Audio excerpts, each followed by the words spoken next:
안녕하십니까. 검찰 수사 출신 법무사 이승재입니다.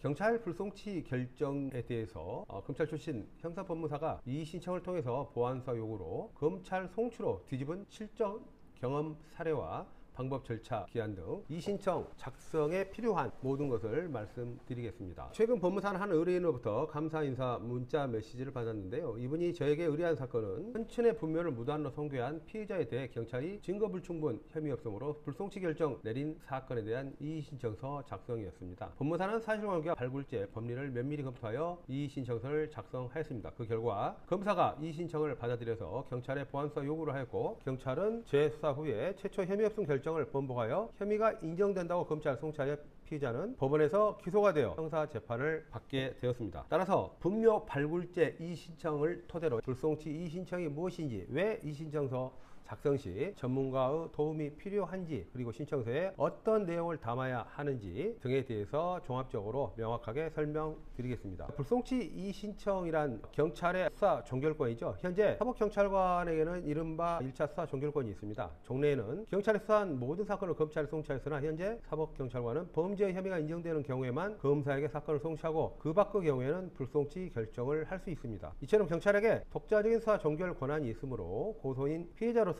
경찰 불송치 결정에 불복할 수 있는 제도적인 절차가 무엇인지가 매우 중요한 문제입니다. 고소인 등의 불송치 이의 신청입니다. 형사소송법에서는 다음과 같이 규정하고 있는데요. 불송치 결정의 통지를 받는 사람은 해당 사법경찰관의 소속 관서장에게 이의를 신청할 수 있다. 사법경찰관은 이와 같은 신청이 있을 때는 지체 없이 검사에게 사건을 송치하고 관계 서류와 증거물을 송부하여야 하며, 처리 결과와 그 이유를 신청인에게 통지하여야 한다라고 규정하고 있습니다. 다시 말씀드리자면, 고소인 등이 불송치 결정 통보를 받은 경우에는 해당 사법경찰관의 소속 관서장에게 이의 신청을 하면 사법경찰관은 지체 없이 검사에게 사건을 의무적으로 송치해야 합니다. 이의 신청을 받은 검사는 사건 기록을 검토하여 보완수사 요구 또는 직접 수사를 거쳐 수사를 하게 됩니다. 형식적인 이의 신청 이유는 효과가 없는 이유에 대해서 설명드리겠습니다. 이의 신청이 있으면 사법경찰관은 무조건 검사에게 사건을 송치하도록 되어 있습니다. 그러나 사건을 검사에게 송치시키는 것 자체와 검사가 그 사건을 직접 수사나 경찰에 보완수사를 요구하도록 만드는 핵심적인 내용의 전부는 전혀 다른 문제입니다. 단순히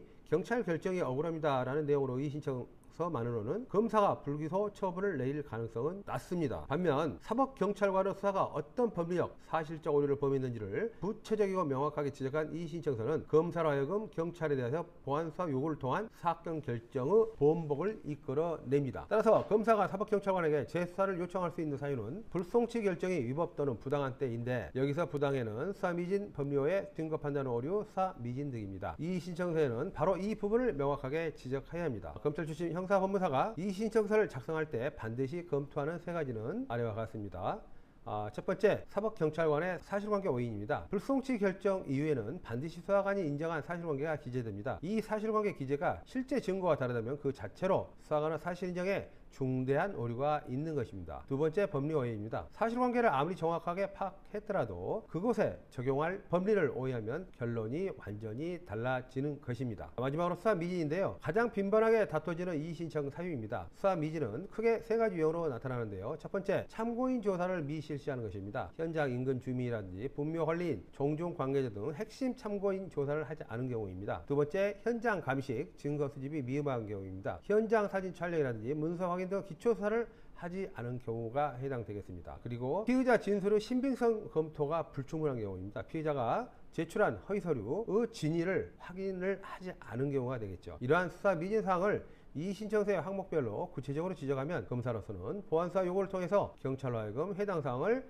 조사하도록 합니다. 이의 신청서 작성 방법인데요. 사전 상담의 중요성입니다. 이의 신청서 작성에 앞서 법무사 등 법률 전문가와 사전 상담이 반드시 필요로 합니다. 사전 상담 과정에서 확인해야 할 사항은 다음과 같습니다. 첫 번째, 불송치 결정서의 이유를 분석해야 되겠죠. 경찰이 혐의 없음 근거로 든 이유를 면밀히 검토하여 어떤 유형의 오류가 있는지를 파악하시기 바랍니다. 두 번째, 추가 증거의 전부를 확인하는 것입니다. 의뢰인이 보유하고 있거나 수집 가능한 증거가 있는지를 확인합니다. 사건의 법적 구속 요건을 검토해야 되겠죠. 해당 사건에 적용될 법령과 판례 등 법리를 분석합니다. 이의 신청서 구조와 기재 방법입니다. 사건 표시를 하시고요. 그 다음에 신청인의 자격, 그리고 불송치 결정의 요지, 이 부분이 가장 중요하겠죠. 이 신청 이유, 그 부분은 아까 제가 말씀드렸듯이 사실관계인, 법리호의 수사 미진으로 나누어서 그 이유를 기재하시면 되겠습니다. 그리고 결론 및 요청사항, 검사에게 보안사 요구 또는 직접 수사를 구하는 내용이 되겠죠. 마지막으로 이의신청 기간과 절차입니다. 현행 형사소송법은 불송치 이의신청의 제기기간을 별도로 정하지 않고 있습니다. 따라서 해당 제의 공소시효가 도과되기 전이라면 언제든지 이의신청이 가능합니다. 다만 신속하게 이의신청을 하는 것이 실무상 현명합니다. 이의신청서는 해당 사법경찰관은 소속 간사장에게 이의신청서를 제출해야 합니다. 이의신청이 있으면 사법경찰관은 지체 없이 사건을 검사에게 송치하게 됩니다. 법무사는 서민을 위한 법률 전문가입니다. 감사합니다.